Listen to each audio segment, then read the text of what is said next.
Tonight on Inventing the Future, we're taking a close look at the collision between open society and surveillance. With guests Bruce Schneier and Julian Sanchez, stay tuned for what's next after What's Next. 100,000 BC, stone tools. 4,000 BC, the wheel. 9th century AD, gunpowder. 19th century, Eureka, the light bulb. 20th century, the automobile, television, nuclear weapons. We choose to go to the moon in this decade and do the other thing. Not because they are easy, but because they are hard. The future doesn't belong to the faint-hearted. It belongs to the brave. Everything around you that you call life was made up by people that were no smarter than you. And you can change it. You can influence it. You can build your own things that other people can use. People want their technology to have a sense of humanity. They want it to understand me, you specifically. We have 3 billion new minds coming online to work with us to solve the grand challenges. The rate at which the technology is getting faster is itself getting faster, to a point that we have the potential to create a world of abundance.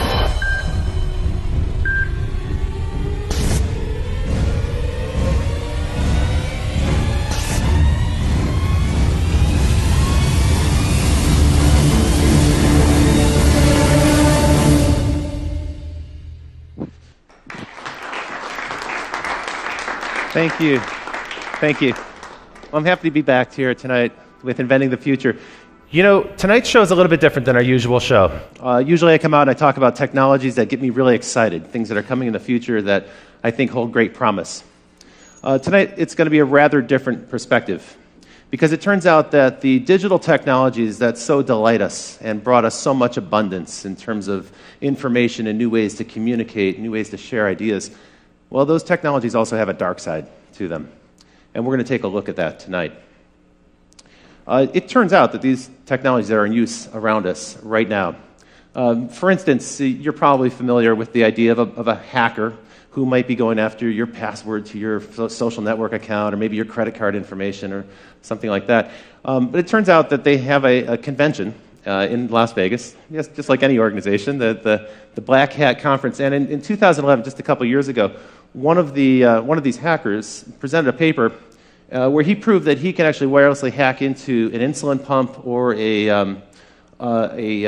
heart meter and actually hack it from a distance. In a way, he could send a jolt to that person and commit the perfect crime by killing him in a way that would be totally undetectable. That's a scary thought, and some of the manufacturers are already working on cloaking technologies to prevent that from happening. Just last week, the National Intelligence Estimate was published, and this is a document that details how China has a massive sustained campaign underway right now to hack into multinational corporations. And as it turns out, more than 50 corporations are under almost constant assault in this way. More than 50 corporations per week are hacked into at an average of almost 2 times a week. Their internet defenses are successfully penetrated. So this is a real present threat that's happening. And it's not just the overseas threats that are happening. This technology is starting to pervade our life. It's becoming actually scarily commonplace. There are already companies, retailers, that are experimenting with cameras that'll track you as you walk into the store, and they'll compare your face to face images that have been tagged on Facebook, this facial recognition technology that's so prevalent, not just on Facebook, but also Apple and Google and other companies have promoted. And that's not all. Some companies are starting to use this in a way that I feel is almost unfair, where in a job interview situation, a corporation may demand that you relinquish your Facebook credentials or your Twitter account so that they can get a better understanding of your habits and how you communicate and who you're connected to. And that's a little bit Orwellian, I think. And perhaps most creepy of all, just this last week, Raytheon, a major defense contractor, announced a new program called Riot. It's the Rapid Information Overlay technology. What this allows them to do is assess in massive scale people's behavior in social networks so that they can predict future behavior. And this starts to take on a kind of creepy sci-fi theme. Now, some people feel that privacy's over. Just a decade ago, the CEO of Sun Microsystems, Scott McNealy, said this. He said, "You have zero privacy anyway, so folks, get over it." That's the world that he envisioned. We want to hear from you. We'd like to know what you think about this issue. And you can certainly use the hashtag ITF to let us know. I noticed that some people before the show have already started to send in questions on Facebook. And on live stream, you can chat in and offer your questions and comments as well. After tonight's show, we're going to stick around a little while for some live Q&A with the audience about this.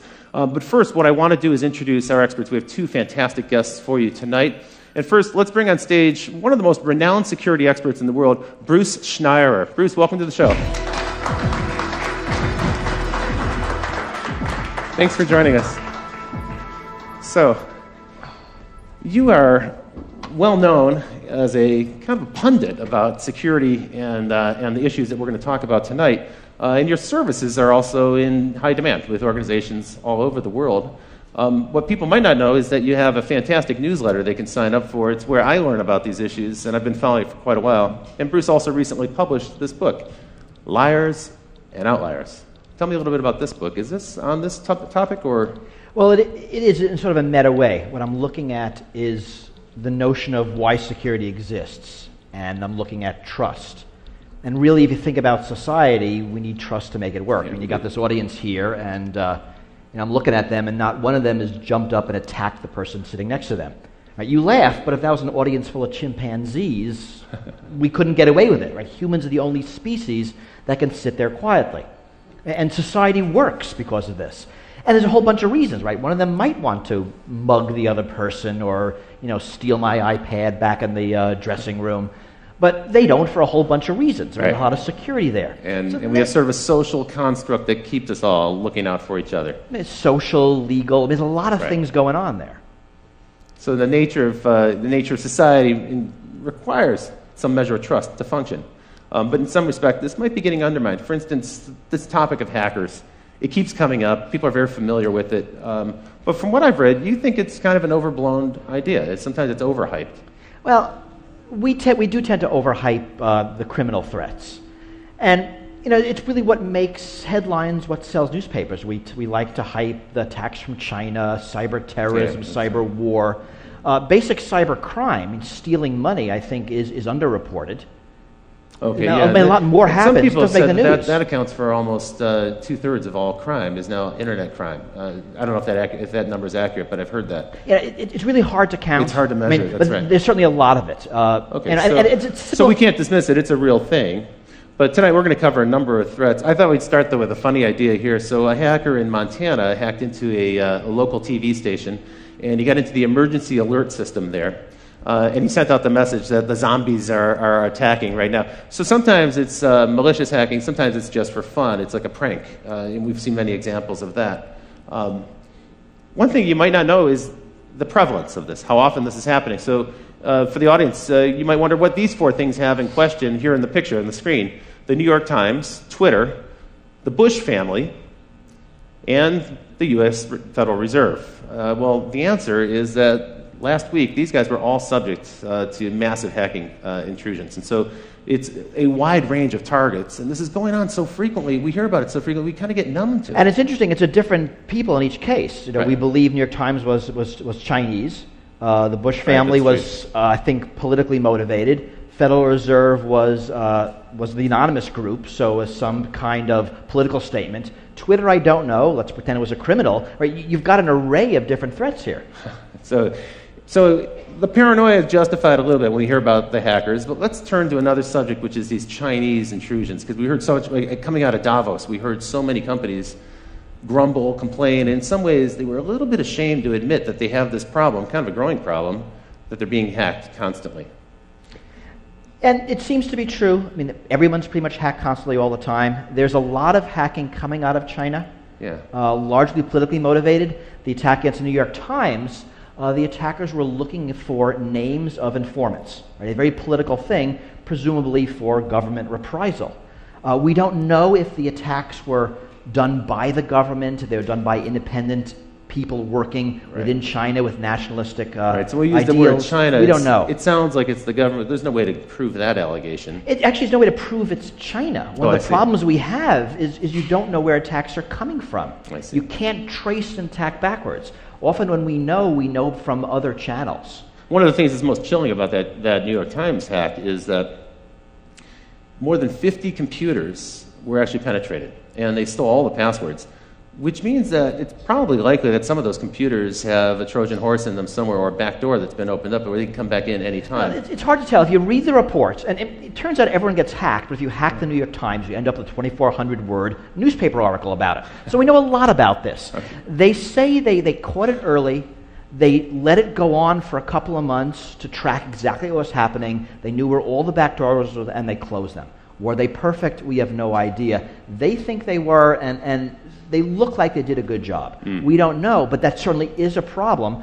The Wall Street Journal admitted they were hacked as well. And if the New York Times and Wall Street Journal, you know there are going to be others. Yeah, that's true. Some that might not have even realized it. And some companies couldn't really reveal that information. A newspaper can because that's news for them. Well, but it's also embarrassing. In a lot of cases, if you're a bank, if you're a big company, you admit this, your stock price might go down, you might lose customers. That's right. So customers worry, how safe is my data, how much can I rely on this partner? Now, some people characterize this as cyber warfare, and I've actually read where people say, we have a massive cyber war that's underway right now, and it's the US versus China, but other countries are involved as well. Iran, sometimes they mention Israel or France. How serious do you think this cyber war concept is? I think a cyber war is largely rhetoric. I mean, it's not war. We know what war looks like. Right. I mean, this is espionage. Yeah. It's not a military action that involves guns and bombs and people dying. The cyber war rhetoric, I actually think, is largely put in place in the U.S. by government and corporations that are profiting from it. Right? The U.S. Cyber Command announced last month that they're expanding from 900 people to about 5,000 people. Oh, so if we bang the drum of war, we can kind of stir up people and get support for a massive expansion. Because you think about it, we're really weird with war. We love to use the word war when there's no war. War on terror, war on crime, war on drugs. We love rhetorical wars. We hate using the word war when there's an actual war. We'll say anything else other than war. And this is confusing. So metaphorical war is accepted, it's politically acceptable. But what's going on here has kind of aspects of both. So the war on drugs is clearly not a war. Right. These cyber attacks, there's some kind of stuff going on that involves militaries. And it involves nations in some respect, and they're spooks, so in a way it is kind of a war, but it's a shadow war. I mean, my fear is that we're in the early years of a cyber war arms race. That there's a lot, and not just China, the U.S. too, NATO, other countries, we're pouring a lot of money into cyber attack, cyber defense. It's a huge growth industry. That's true. And if you think about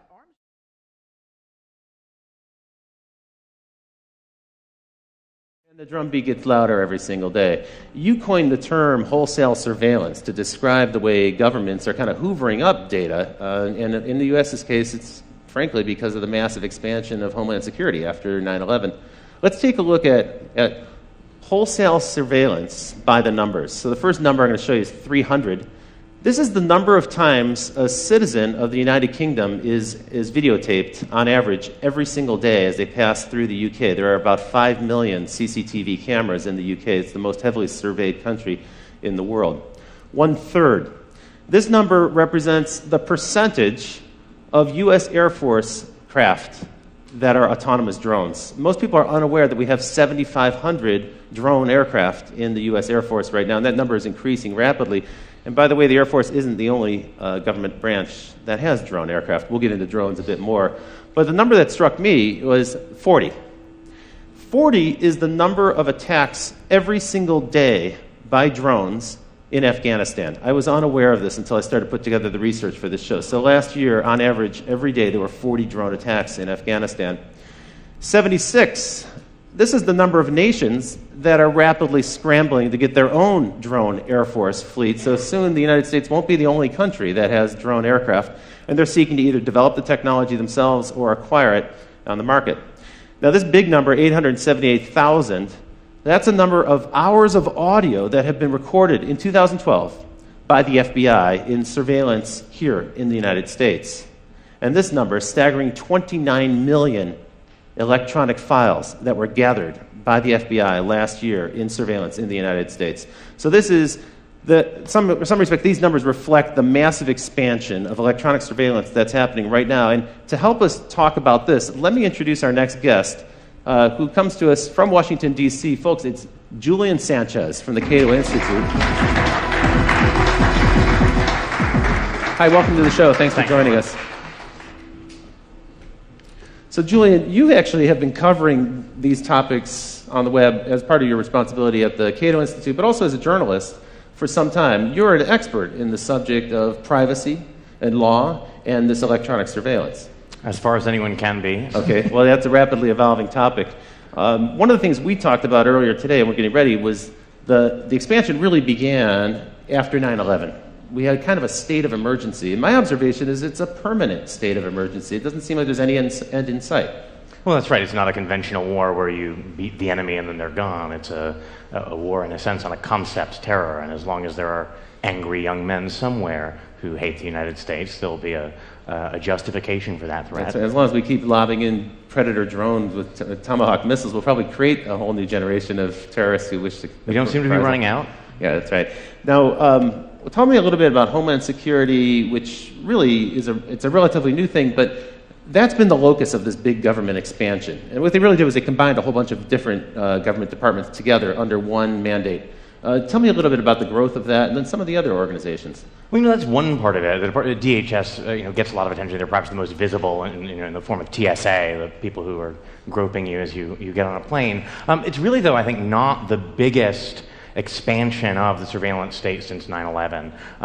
The problem is that a lot of this stuff happens below the surface. It's hard to get numbers, frankly, about a lot of the activity that's going on. Ron Wyden, senator from Oregon, has been trying to get data from the National Security Agency about how many Americans they've got in their database, and they essentially refuse to provide even an estimate. They say they can't even provide a ballpark guess as to how many Americans are sitting in their database, and that's a database that is enormous because they're actually required them to build a multi-yottabyte data center in Utah to store the products of the 1.7 billion communications they're intercepting every day. A yottabyte, by the way, is about a quadrillion gigabytes. They don't actually have a higher unit than that. That's crazy. So one thing that's happening, we talked about this earlier, is that the price of storage has dropped so much that we can now do something that's totally unprecedented, which is store everything. Right. So in the past, if you were going to do surveillance or wiretapping, you had to be kind of selective about it because there wasn't a way to record it easily. But now they can, and they can also do analysis later, after the fact, to find out if there was any evidence of a crime or even a pattern that might suggest illegal behavior. Well, but this fundamentally changes how surveillance works. Yeah. Right? We're used to how we see it on television, follow that car, Yeah. right? That's surveillance. That's right. But now it's follow every car. And actually, it's follow every car all the time, and we can follow that car 6 months ago because we've saved the data. Right. So surveillance changes. And it's, in a lot of ways, it's not because of malice. Computers produce data. Right. I mean, whenever you use your credit card, your cell phone, your computer, data about what you're doing and where is produced. That's right. And as data storage drops to free, as data processing drops to free, it's easy to save it. Why not save it then? And so you have companies saving it, like a Facebook, a Google, they're saving it, governments are saving it, they're trading data. Right. Right, Google provides data to governments when asked under certain rules. Sometimes under subpoena, sometimes not. Sometimes not, and often we don't know. I mean, last month, a bunch of human rights individuals asked politely Microsoft to tell them who they're letting spy on Skype video calls. Right, so we're asking nicely. Did they get an answer? We did not yet. This is one of the concerns. There's a growing world of surveillance. We know that a lot of it's happening. We know a lot of money's being spent. We don't know where, and we don't know what they're recording. And we often have no choice. I mean, I like to think, I don't like to think this, but it's sort of true that Google knows more about my interests than my wife does. Yeah. That's a little freaky. And they're able to predict better what you might do next because of the pattern. They can match your pattern against another cohort. And I've kind of never even met Google, let alone gone out of it. Here's a question from Twitter, and the question is, Minority Report, how long until we can predict when people will commit crimes? So how soon do you see that coming in the future? Well, I mean, what are we asking? How long before we can predict? Probably never. I mean, I don't think those are things we can predict. How long before we're going to start using the ability that we think we can predict? Well, we're doing it today. That's true. That's what the Raytheon Riot program That's is. what the no-fly list is. That's true. We predict that you are so dangerous that you're not allowed to fly for any reason, yet so innocent we can't arrest you. Kind of a weird mixed bag of people. So those things are coming, and I think they're going to become more and more.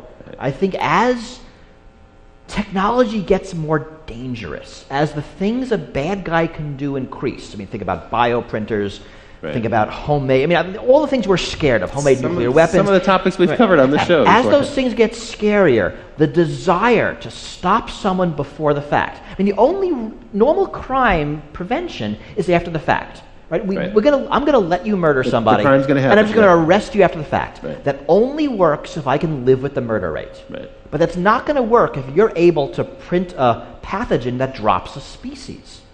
So there will be an incredible push for this before the fact. Preemptive strike. Right. Which is the minority report type of future. It's going to be lousy. It's not going to work. But people are going to want it. Arguably, that's what's going on in Yemen today, right? So we now, last week... Signature strikes. Exactly. NBC released this, this purloined document from the attorneys that basically gives Obama a permission slip to go ahead and assassinate American citizens off U.S. soil using a robot in the sky. Okay, so that occurred. What are they actually aiming for? They're not going for people who are in the process of conducting some sort of terrorist incident or building a bomb or something. They're targeting people who are at home. They're targeting people who are at a celebration, a wedding party or something. People who aren't actually doing anything necessarily criminal. It's the intent, the possibility, as you say, they're targeting them based on behavior and some measure of prediction. Well, so they're a moderately higher bar for American citizens. This is the strict standard, right? Is they have to be an imminent threat, and capture is infeasible, except imminent, it turns out, doesn't really mean imminent, because there doesn't have to be any kind of particular plot that they know is ongoing. So imminent means something other than imminent. And capture being infeasible means, I think basically it would be easier to kill them. Right, inconvenient, I think, rather than feasible. Now, if you had the bad taste to be born somewhere other than the United States, you don't even get that level of protection. Again, most of the drone strikes that are happening now are so-called signature strikes, meaning it's not there's a particular person who's targeted, but 5 20-year-old Arab males are congregated somewhere, and well, that's either a terrorist plot or a wedding, but better be safe than sorry. Take them out. Tell me a little bit about total information awareness, this program that Admiral Poindexter proposed more than a decade ago, but I thought it went away, but it seems maybe it's coming back.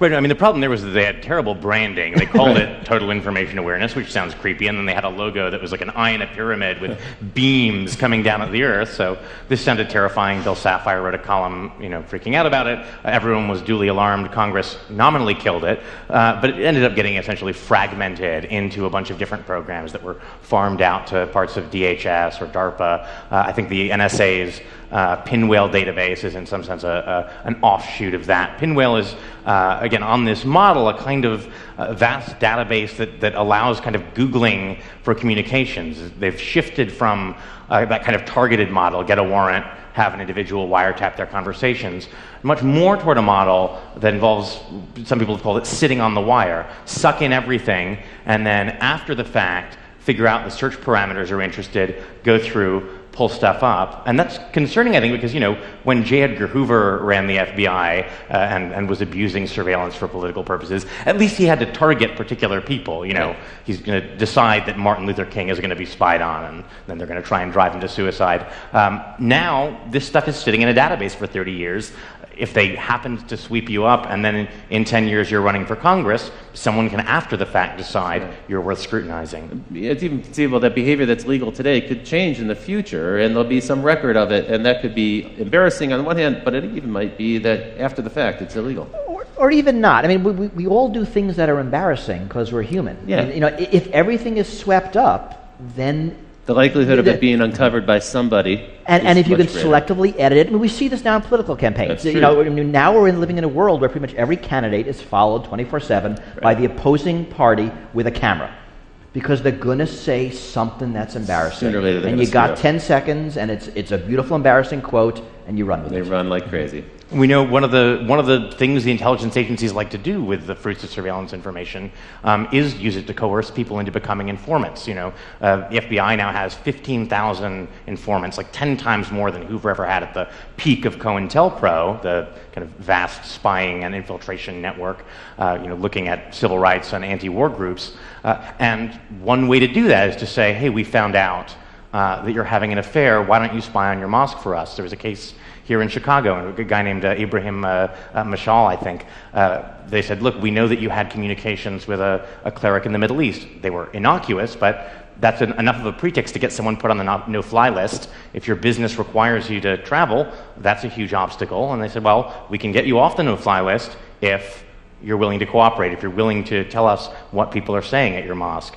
And he's actually currently now suing the Justice Department over this. So the information is gathered up in this kind of broad sweep, sometimes without a warrant. And in any case, warrants are targeted at an individual. Here we're taking information wholesale, as you put it, hoovering it up, and then it's analyzed later. And then if something embarrassing, awkward emerges, now they've got leverage on somebody. It might not even be illegal activity, as you point out, but it's leverage to coerce them into cooperating with the government and doing the government's bidding. And this is our government. Now, I'm assuming that this is happening all around the world, and probably in countries that don't have the same due process and constitutional rights and privileges that we have in this country. And I mean, it's certainly true, and we know that U.S. technology is being exported to totalitarian regimes for varied purposes. Government of Syria, government of Egypt, government of Iran. We know those technologies are being used to identify people who are blogging, who are tweeting, anti-government. That's right. After the Arab Spring, it's almost a certain bet that every authoritarian government now has a system in place to track those people who are outspoken, bloggers, tweeters, and so forth. Now, Bruce, I put this picture in for you. So why don't we go to this picture full, Ken, if we can show this to the audience. It says, premises protected by a false sense of security. You coined the term security theater. And tell me a little bit about that, because this is how most Americans experience the federal government most frequently now. Is as we go through an airport, we get an encounter with a federal official, right? I mean, it's actually amazing that for most of us, the way we interact with national security is the TSA at airports. Yeah. So security theater is security that looks good but doesn't do anything. So a great example is, I don't know if people remember, right after 9/11, if you were flying, you saw National Guard troops at airports. They were just after security checkpoints. They were on a rubber mat. They had uniforms, carrying a big gun. They were like 20. I mean, they were kids. Those guns had no bullets. Because, I mean, right, they were kids. They wouldn't want to, this would be dangerous. That's right, security theater. It looks good. It might make you feel better, but it's not gonna do anything. Has the TSA program been effective? I mean, are there that many people trying to smuggle weapons on airplanes? Are they going to repeat the same attacks of 9/11? So it seems not. I mean, I always think of the game this way, right? It's sort of us versus the terrorists. So we screen for guns and bombs, and the terrorists use box cutters. We take away box cutters, they put a bomb in their shoes. We screen shoes, they use liquids. We limit liquids, they put a bomb in their underwear. We have full body scanners. They're going to do something else, right? This is actually a dumb game. It is dumb game. Right? It's like shutting the gate after the horse is gone. I mean, so the smart game is you pick your attack, I pick my defense, and we see who wins. The dumb game is I pick my defense, you look at my defense, you pick your attack to bypass the defense, and right? So it seems that the TSA has largely been irrelevant, and they will talk about their success stories, and it's how many knives they take away, and they found somebody wearing a fake army uniform, and they confiscated a snake. I mean, this stuff is actually on their website, and they're proud of it. They used to show some of the confiscated weapons in the early days, but I think that's tapered off now because most people have learned don't bring a weapon. Or people do forget. I mean, people do bring guns on airplanes because they forget. It is kind of weird. You'd think everyone would know by now. But also, people buy souvenirs, and there's like a knife in the wooden statue, and they didn't realize it. That's true. Snow globes are now legal again. I mean, you couldn't bring snow globes on airplanes. We're not actually sure why, but now they're okay. So all you snow globe collectors can. I mean, and the sort of elephant not in the room here, right, is that there's just a limited number of terrorists. This is like a line of work where if you're really competent, you blow yourself up. It's a sort of anti-Darwinian effect. So what we find is that no one wants to admit this because there's hundreds of billions of dollars in grants from Homeland Security and then contracts for intelligence contractors and defense contractors. But it increasingly looks like the FBI is being forced to manufacture terrorists so it can give us a sense of success. And I think there's been about 150 sting operations by the FBI that have resulted in convictions since in the decade after 9/11, and at least a third of those cases, and maybe more, these are cases where the weaponry, the funding, and the actual plan all were provided by the FBI informant. These are mostly, again, the world is full of young, angry people who spout off on the internet and are easily led enough or mentally disturbed enough that if you give them a plan and a bomb, they'll make the motions of following through. It's not clear that these are people who are otherwise dangerous. So in a way, we're manufacturing our own terrorists just to give ourselves the illusion that this is an effective program. That does seem to be true. I mean, where there are successes is intelligence in operations. We actually are looking at for the bad people. And when you look at something like airport security, it only makes sense to focus on the plot, right? A liquid, a shoe bomb. If plots are few and targets are few, right? If all we do by spending billions on shoe scanning is to force the terrorists to make a minor change in their tactic, right? We're wasting our money. Yeah, and we're wasting everybody's time. And that's fundamentally the problem. Right. And it's inefficient on a massive scale. Speaking of inefficiency, these scanners that we're looking at, the rapid scans, now I guess they're going to phase them out of the airports because they've been proven to be ineffective. After radiating us for a couple of years, now they're finding out that doesn't actually thwart any kind of criminal activity. And because some of these makers of these things fell through on contracts that were supposed to allow them to use a blob to show objects instead of actually showing you naked. But there's a bit of poetic justice. They're apparently being repurposed at the entrances to various federal agencies. So, right, they're actually not going away. That's important. That's right. And all the full body scanners aren't going away. There are several technologies. Yeah. And the millimeter wave is staying, so holding your hands up and being scanned is not going away. Just a particular radiation technology, because the one company wasn't able to do some of their anonymization things on the visuals, what Julian said. And there was a case in Florida where some of those images did leak out, and that also undermined the claim that somehow this information would never get out in the web. And here we have the pictures right here, so you can see them. Well, now let's take us down to the local scale. And so, as it turns out, it isn't just our federal government that's out there combating terrorists or maybe other nations, we don't really know, in some shadowy cyber war. But actually, in a weird way, I think the DHS has kind of co-opted your local police force. They've turned them into deputies of this national effort to find terrorists. Talk a little bit about the spread of Homeland Security dollars to local police forces. Well, so I think we'll maybe get to fusion centers in more detail later, but there's lots of federal money out there. If you say you want to run a counterterror program, you may not have terrorists, but that's no reason to turn down the money. Right. So we find fusion centers, for example, something like $250 billion in grants that went out, supposedly for counterterror. A 2-year Senate investigation found that they never actually produced a single shred of actionable, useful intelligence about terrorism. It did end up buying a lot of Range Rovers for local sheriff's departments, plasma TVs so that they could display the Fusion Center calendar and watch cable news in San Diego. DHS has given out, I think, $50 million in grants for local police departments to photograph license plates. To your point earlier, in a wholesale level, not going after an individual car or doing it as they drive by on patrol, but they're setting up cameras now in different. I know in San Diego they're doing this on a massive scale. They're just routinely photographing the license plate of every car on the freeway that goes by. There's a lot of technology. It's license plates. It's all the CCTV cameras. You produce the UK number. We know better. There's cameras everywhere in the United States also. That's right. A lot of cities have them in intersections where they're automatically scooping up camera license plates. Again, that's being saved.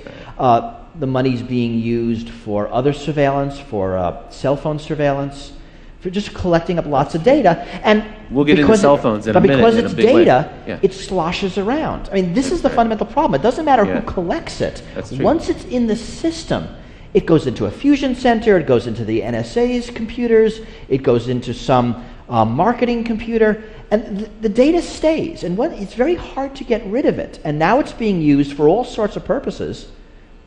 And we have no control over it, or really even any visibility into what data is collected. We don't know how it's being used or who's using it. We also don't know when it's going to come back to haunt us, because it may turn out a few years later something that you did was of interest to them, and they may have been tracking you for quite some time. You're probably taping this show. I'm sure we are. So there are billions at stake, and it's a rapidly growing business. We know now that the surveillance business itself, just that segment of it, is now something like a $5 billion business outside of government to private corporations. I thought it might be nice to take a look at the snooper market, take a look at all the devices, some of the devices that are on sale. For instance, the watch hound, which allows police forces to listen to cell phone conversations the same way you might if you were using, say, a radio band scanner. So you can actually tune in to the cell phone conversations. You probably didn't think that people could hear you when you're talking to your cell phone. In fact, that's widely available. These are widely in use. The Stingray. Stingray, this is an interesting device. It can be mounted in a van, in a police van, and driven around a neighborhood. And if they're trying to find a particular individual, even if that individual is not using his cell phone, what it does, the Stingray pretends to be a cell phone tower, and so it'll find that phone, connect with it, and then they can drive a few more blocks and eventually triangulate the location of that particular phone. So they can find you with your phone. In a weird way, your cell phone is like a little spy that's in your pocket, leaking out information about you. And then Cellbrite. This is one that troubles me the most. So for a routine traffic incident, moving vehicle violation, you can be pulled over by a policeman, and if you have your cell phone on your body, or if you're using it when they pull you over, then they have the right to take your cell phone, and they plug it into this thing, Cellbrite, and in just about 2 minutes it can download everything that's on your phone. Now think about that. That technology is actually accessing my whole life in my cell phone. You're with the Cato Institute. At this point, I need to disclose that the Cato Institute is known as a libertarian organization, a libertarian think tank. What's your take on this device, this Cellbrite? I mean, are you outraged by this? This is a little bit of an intrusion. Yeah. I think it's the question, of course, is whether this is actually something that happens routinely. We don't know what a court would say about a situation like this, but certainly the setup is there. The Supreme Court has held that it's not just felonies that a police officer can arrest you for. It's any crime, including not having your seatbelt buckled or a traffic violation. It's up to their discretion whether to perform an arrest, and then once they've decided to arrest you, there's a Fourth Amendment exemption for searches incident to arrest. It's certainly not beyond the realm of possibility that they could decide that that is covered within the scope of a search incident to arrest, and effectively use a pretextual stop to gather a full record of your electronic life. I've also heard that when you enter the U.S., sometimes Customs and Border Security will do the same with laptop computers, cell phones, and so forth. And usually, you're right, it's for an individual of interest to them. Not necessarily a suspect, but it might be someone we know of, documentary filmmakers and volunteers who work on organizations, even people affiliated with Aaron Swartz have been detained in this way and seen their electronics moved down. Well, and the privacy watchdog at DHS actually just issued a finding that suspicionless searches of laptops and other electronic devices basically should be allowed to continue. No reasonable suspicion of any kind is necessary. And they concluded bizarrely that there would be no civil liberties benefit to curtailing these searches at the border. And border search here is sort of a term of art. It's also their view that the sort of constitution-free zone extends for about 100 miles in from the border. And the Constitution-free zone. Not a phrase I'd heard before. Remember, this is all temporary. I mean, so what's the outrage here? That my phone has my email, my contacts, my calendar, my life. Potentially my credit card information could be stored. But think about what's really happening. I have a smartphone. It's probably that Google has my email, my calendar, my contacts.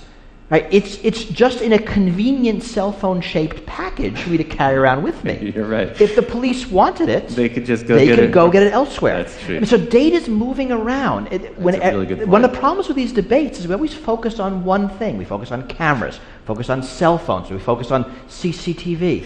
Whereas the problem is everything put together. Right? It's not drones, it's drones with cameras. It's not drones with cameras. It's drones with cameras and face recognition, the ability to track between different drones and day-to-day, tie that back to databases so you can see in real time from a drone everybody's name and income level as they walk around town. This is a terrifying prospect. In a way, getting your data from the phone is super inefficient because, one, the person knows that you've done it, probably. They see you plugging their phone into something, and you have to only get one person at a time's data.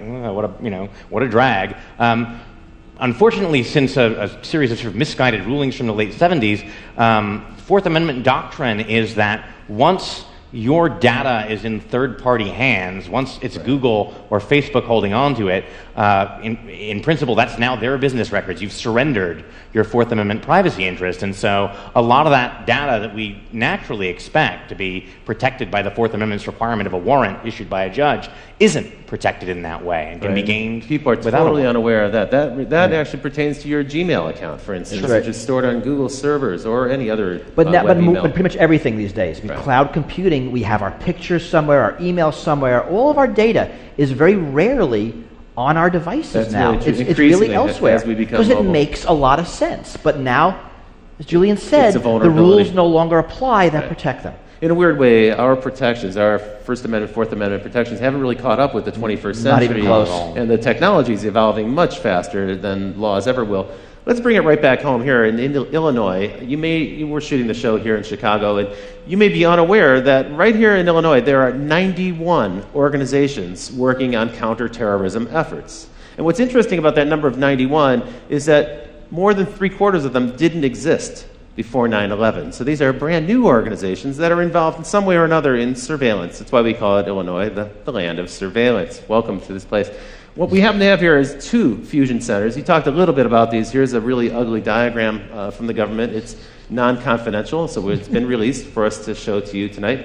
And tell me a little bit more about these fusion centers. In your view, they haven't been very effective. Right. Well, in the view of a bipartisan report that the Senate put out, despite years of being assured that these were a proven vital tool. The theory was you synthesize information from local law enforcement, lots of different agencies, bring that together with information at the federal level, information that various intelligence agencies have gathered, and this will give you a better window into incipient terrorist groups. Of course, right after 9/11, we assumed there had to be lots of other sleeper cells waiting to strike, and it seems to be that's not the case, and so you've got a lot of people looking for something that doesn't appear to be there. The sort of history of intelligence suggests that, unfortunately, the problem is if the thing that you are convinced is there isn't there, you just keep looking harder.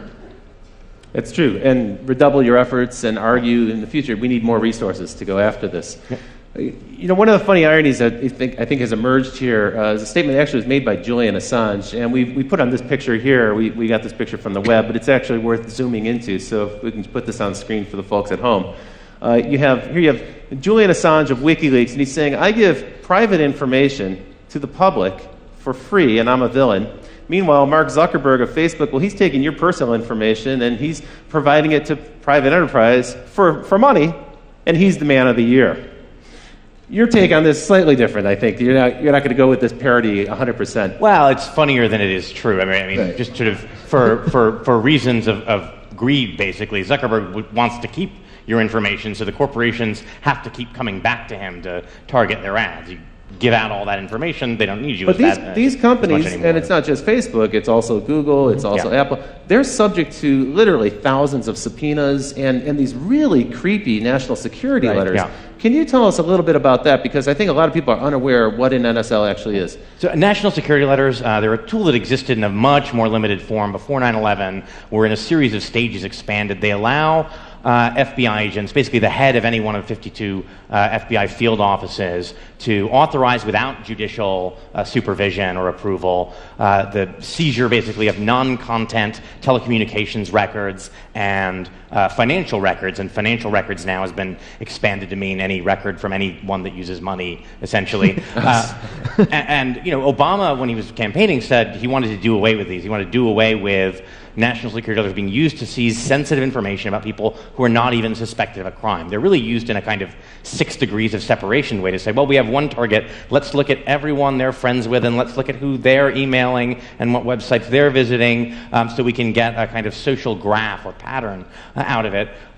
Actually, in 2010, the Obama administration broke Bush's record for the number issued. It was about 26,000, only pertaining to Americans. And the number of people affected, it was more than 14,000. Again, that's only Americans, and it doesn't include national security letters for basic information, like, who is associated with a certain IP address. This is only more detailed transactional logs. So there's no warrant, there's no judge involved, there's no secret court that you have to go to. You don't have to show any evidence. In fact, you can use these to troll for evidence and then go back to the court and say, well, now we've got the evidence we were looking for thanks to the NSL, and now please give us the warrant so we can go after these people. And there's a lot of belief that's happening. And to Google's credit, they will say quarterly how much of these they're getting. I mean, they'll tell us. They don't give us details. Twitter has also pushed back, right? And even some telcos have, not our very big ones, they seem to have kind of been co-opted by the government. A lot of companies will not tell us at all how many of them they get, whether they comply, how much they comply. It is all very secret.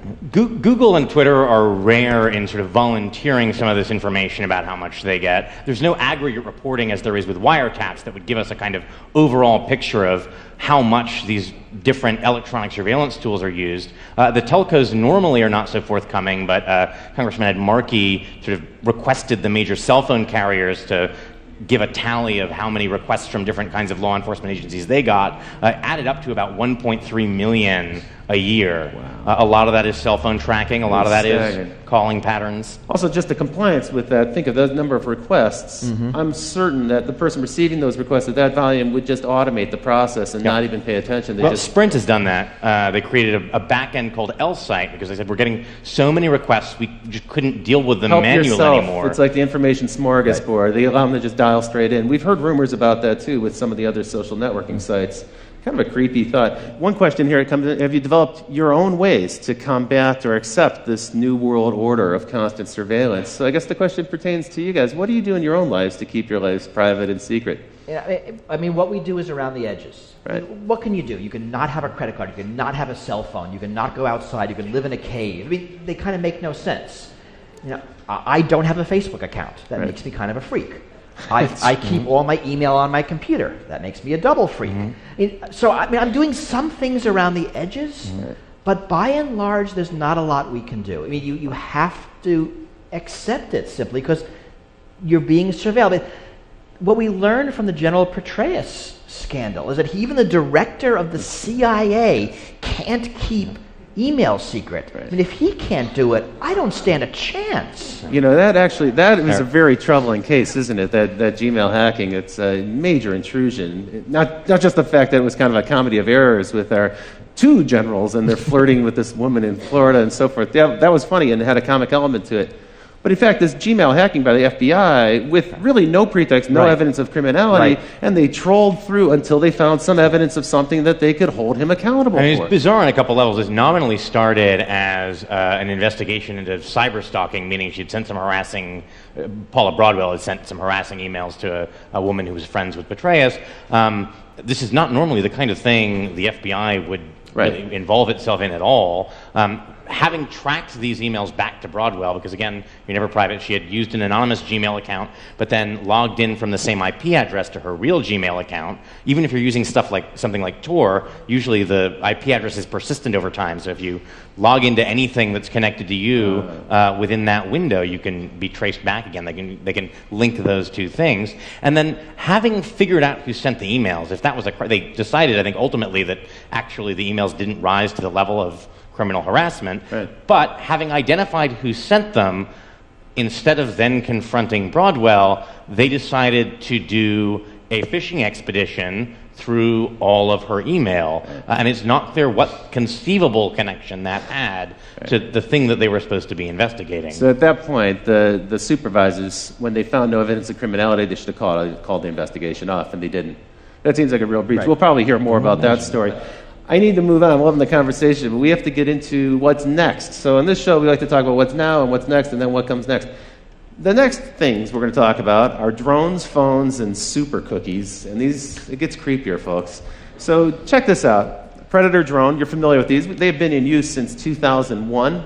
There's one on display at the National Air and Science Museum, so they're already kind of a part of American history. Massive expansion to that program. But as Bruce mentioned just a minute ago, the scientists from DARPA have been experimenting with different ways to modify these. There's all sorts of new, weird versions of drones that'll be coming out in the near future.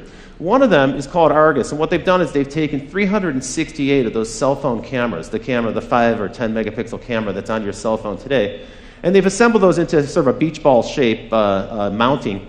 And they can put that at the front of one of these drones. And this Argus program then allows that drone to hover over a particular place and record everything that's happening on the ground.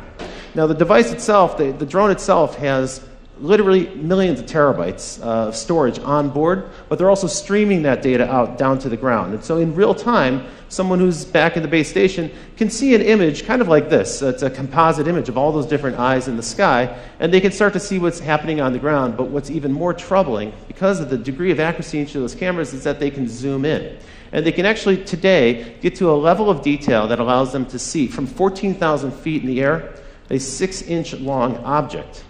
They can also, using gait analysis technology, face recognition, some of the other technologies you mentioned, they can actually start to identify the people on the ground. Today, these technologies are being used in Afghanistan to fight the war there. Tomorrow, those drones will be in the United States. It seems to me a near certainty. More than 358 different law enforcement groups and counterterrorism groups in the United States have asked the FAA for permission to start to fly their own autonomous drone units, and we can expect those to be mounted with similar surveillance technology. This is clearly coming. Now, when we chatted about this, you gave what was a really chilling prediction to me, which is that basically you're like, it's here. It's happening. Yeah, I mean coming seems like an overstatement. We used drones this week to hunt down that California cop killer who was holed up in his mountain hideout. Right. And they're being used in cities. That's right. I think we have a picture here of well, these are some of the cheap ones that are coming, but here we have the Border Patrol. Right. And they have 10, they have a fleet of 10, and they've asked for 14 more. So you're right, it's already here, it's not really out in the future. I mean, what's coming is, what's coming next, right? They're going to get better at resolution, right. Be able to read documents, be able to better identify faces. And once you identify faces, you have a lot of good public face databases. Facebook has a phenomenal database of tagged photos. Thanks to your friends who tagged you, you'll now be identified by the drone in the sky when you leave the house. Even if you're not on Facebook. I mean, it's not like you're their customer. Right? I don't have a Facebook account. There are tagged photos of me on Facebook. They have really a network of my friends there because they'll pull people's address books. So 5 years out, what do you expect to be the case? There'll be drones in every city.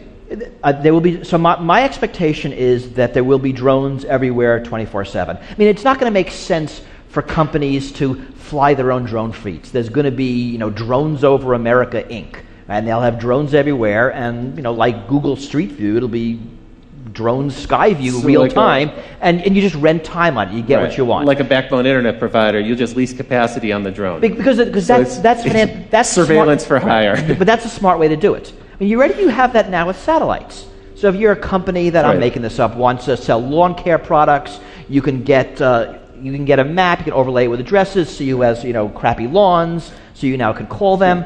So it's all the data being collected and overlaid with other data. So we can identify people, we can collect it, market it with databases, we can integrate it with cell phone data, which, as you mentioned, is location data, and also data about who you're interacting with.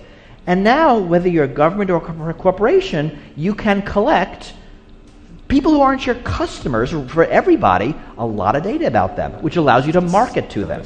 That's true. And for commercial purposes, there's many good uses, right? Real estate people want to understand where traffic patterns are going. Retailers want to see how much foot traffic and car traffic. There are weird uses, right? I mean, there's a lot being talked about now about personalized billboards, that a billboard will see you walk by. Now they can recognize your gender really quickly, and they can give you an ad that you might like better. Wow. But if they now know you by name, the same ad now follows you around town. That is... And then onto Facebook and onto Google, and it gets really weird. It sounds like science fiction. So for one of the things you're leading up to, you've already foreshadowed a little bit, is the combination of these eyes in the sky, and frankly eyes everywhere. Every building will have cameras on and so forth. All that information now is going to be networked. Previously, the CCTV cameras weren't networked, but now they're networked. And we can cross-reference that with your location data. So your phone in your pocket, as I said earlier, it's a spy. It's really like little brother is watching you. You're carrying little brother around with you. That's leading us into this wonderful new world of behavior tracking. This is the white-hot center of online advertising at this point. It's the hottest field for online marketing, where we can actually kind of predict patterns of behavior, predict who we can market to next, some of the things you were just alluding to. Tell me a little bit about super cookies. Here we've got a goofy picture of super cookies, but this is actually kind of a creepy new development in browser technology. Well, so the idea is that people have started to catch on. Some of them, at least. Right, it's actually not that new. Right. Oh, it's true. You clear out your cookies so you can't be tracked online. Yeah, we're familiar with that. You clear but your it turns cache, out there's a lot of other ways you can do that. There are plugins like Flash that allow separately data to be stored that can be used for tracking purposes. And there's stuff like browser fingerprinting. Your browser sends a lot of information about how your system is configured, and it turns out that very often that's enough to uniquely identify you, the sort of precise combination of different search system history, settings. the websites that you visit, and so on. Even things like the fonts on your computer. I mean, computers tend to have fingerprints that uniquely identify them. What we're really learning is, and it's worse on something like a smartphone, that it's really, really hard, probably impossible, to not be tracked. That even if you do all the things right, enough happens around you that the data is being collected. Right. And then, of course, once it's collected, and you don't know where it goes. Right. It's the future of advertising. Even the Magic Kingdom is using a kind of technology. This is an example from Disneyland where your family can have a RFID bracelet, a little radio frequency tag bracelet that they can wear, so your kids can run around Disneyland and you can kind of identify them. But that's not the only people who are watching. It turns out Disneyland loves this because they can now track traffic flows within the theme park, and they can see if you're spending more time in Tomorrowland than Frontierland and so forth. They also know if dad is spending time drinking a beer while his kids are on the rides. It also means that the different Disney characters can greet you by name because they'll see your name on some device that they're holding, and they can actually say hello, which for parents who've taught their kids not to talk to strangers who address them by name, this starts to create kind of a weird situation. And I don't know if not to talk to strangers applies to giant ferrets. That's right. Cinderella. Yeah, right. But not really a stranger. You know, my feeling is that this type of technology seems innocuous. Oh, come on, it's Disney. How bad could it be? I think the problem for this is when you have a 6-year-old kid running around with an RFID tag, what you're really doing is conditioning them to submit to this level of surveillance. And you're just getting them used to the idea that everything they do is going to be tracked. And we see it also in schools. I mean, schools are now getting a lot of these things. And they're often being given to schools. For that reason, it acclimates people. So whether it's face recognition technology or fingerprint technology on buses, this is all being sold as... So biometrics is also a part of it. Schools are very dangerous. There's shootings every day. Your kid has a 1 in 2 chance of dying in a shooting. Whatever our fears are, they're being sold to us to mollify them. And it does get kids used to this sort of a ubiquitous surveillance. That it's normal. I mean, this is one of the things that the TSA security theater actually is effective at. I mean, if you think about the opening scenes of that George Clooney movie, Up in the Air, where he's just absolutely seamlessly, almost ballet-like, whipping his laptop out, sliding his shoes off. I mean, it's all this sort of choreographed dance, and it reminds me of this idea that of the French philosopher Michel Foucault talked about, that there's forms of surveillance that create docile bodies. That by being observed, that we are trained to follow the path of least resistance, which is to say, train ourselves to automatically go through the procedures that expose us to the TSA guy with the least amount of hassle. I mean, they do a good job of encouraging this, right? Well, you don't have to go through the naked scanner. You can instead get terribly groped. Well, no, the easier thing to do is submit to the naked scanner. Yeah. And it's a form of training. That's true. I think that's very true. You know, I was a young man. I had the opportunity to live in Berlin, and I spent time in East Berlin and East Germany and elsewhere in the East Bloc. And this was the one thing I took away from that experience, is when you live under constant surveillance and you don't know who's working for the government, they all might be spies, you never really know, people become apathetic and they stop trying. Well, but also, you change. I mean, I remember in the years of 9/11, I'll be talking to a friend on the phone, and we say something because we're talking about security, and one of us says, wow, I hope the NSA isn't listening. We both laugh because it's a funny joke, but the conversation changes. That's true. The fact that you might be observed in all things changes how you act. It makes you less of a free person.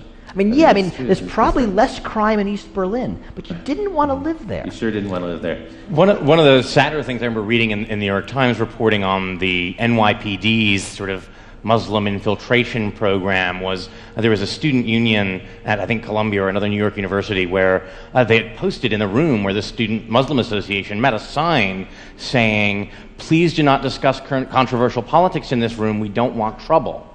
And that doesn't seem like a healthy environment for a free society. Right. Please keep your free thinking at home. Don't bring it here. And unfortunately, you don't know these things till they're gone. Freedoms are hard to value. You only value them when they're missing. When they're gone. That's really true. And more than a decade ago, Phil Zimmerman, the creator of Pretty Good Privacy, he said he likened personal privacy to the environment. He says there's going to be a time where it becomes kind of a privilege for a certain group of people who can afford to have access to it. Okay, so that's pretty scary and pretty depressing. I don't want to end on a dark note like that. I guess the question is, what can we do? What are some of the things we can do? Now, we had some encouraging news, perhaps. The mayor of Seattle recently decreed that there will be no drone surveillance in the city of Seattle. Perhaps that'll start to roll out on a local level. More cities might follow. Some people are starting to hack together their own way to avoid police surveillance. Here's a kind of homemade version of a license plate scanner avoider. And when it comes to face recognition and face tagging, there's an artist in the UK who created a series of makeups that you can purchase. And if you put these makeups on, they look a little funny, but what you can see in the picture here is it makes it difficult for a computer to recognize your face as a face because it actually distorts the image for the computer. Who knows? Maybe in the future you'll see people walking around with that or some kind of tattoo. That artist is Adam Harvey. He's actually introduced a fashion line, which we have here, and we'll show a little bit later on. Marley's got a few of them over there. Here are a couple examples of these. It's a little fanciful, maybe a little hypothetical at this point, but these are garments designed to help you protect yourself from surveillance cameras, from thermal scanners, and from surveillance cameras. And you can see they might even have a chance of bringing the burqa back into style here in the Western world. One thing actually that they sent out I thought was probably had some use to it, which is this bag. It's a little case for your cell phone, and when your cell phone is inside of it, it doesn't emit any signal. No signal can get in. Nobody can track it. Well, of course, nobody can call you either. That's so true. It's like, you could just turn off your cell phone and save $100.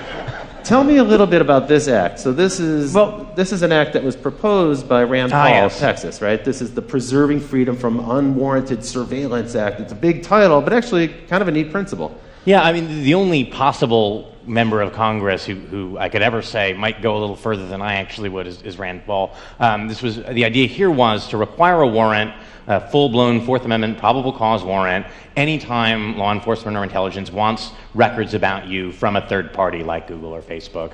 Not just the contents of communications. Federal law sometimes allows those to be gotten without a search warrant, although courts are increasingly saying the Fourth Amendment requires it. He wanted to say all records, your IP logs, your basic subscriber information, everything would require a full-blown warrant.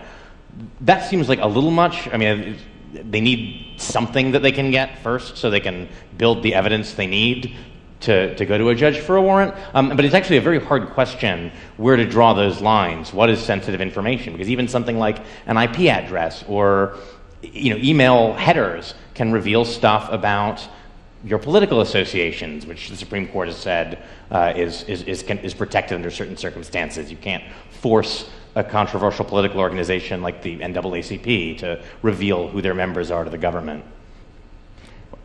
That's a pretty tall order. But unfortunately, right, this bill died in committee, right? I mean, the bill and all of the technologies you talked about, if you think about it, they're really around the edges. When you think about what we can do, the unfortunate answer is kind of not much. And these things are happening. There's a drone lobby. There's now a big surveillance technology lobby. I think what we can do is what we're doing here. We need to talk about the issues. We need to make people aware of them. And we need to agitate. I mean, this is going to require real social and political change. We're not up for it now. The hope is that we will be eventually. I quite agree with you. Note that the Paul bill was one of several that got shot down as the FISA Amendments Act, which empowers the NSA, was reauthorized. A lot of this stuff was a lot milder. So a proposal that the NSA has to make an estimate of how many Americans are being swept into its database, shot down. A proposal that before, if they're doing foreign collection and they sweep up Americans and they want to search for a particular American, they need a search warrant for that, shot down. It's sort of troubling how little will there is. Who's doing the shooting down? Like, who are these senators? Everybody is. Everybody. It's not anybody particular. Bipartisanism is alive in Washington. When it comes to stopping legislation. The problem is there isn't the political. I mean, if you think about who won, you're going to go against the police. You're going to go against national security. You're going to go against corporate lobby. There's not a lot of power arrayed against these things, and that's why this is hard. It's a giant issue. Well, it's time for me to start to bring the show to a wind down now. We will have an open Q&A afterwards. I hope you'll stick around for that. But now it's time for me to talk about what's next after what's next. And folks, it's simple. You face a difficult choice ahead. We have to decide what kind of society we want to live in this country. A society where we can expect a reasonable degree of privacy, or a society where transparency is forced upon us without any possibility of resisting it. That's a decision we're going to have to make. We do have the ability to hold our elected representatives accountable. We do have the ability to speak up and object when corporations impose some transparency or forced surveillance upon us that we don't wish to have. And we have the ability to speak up. So it is forums like these that give us the opportunity to have that kind of an exchange. Well, I want to thank you both. Bruce Schneier, thank you for joining me on the show tonight. Julian Sanchez of the Cato Institute, thank you. Be sure to check out Bruce's book, Liars and Outliers. I want to give a big shout out to the crew here at Live Lab. And Barry, thank you very much for making this show possible. It's been a pleasure doing the show with you. And a big shout out to our live band led by Paul Wertico. Strike it up, Paul. Let's hear it.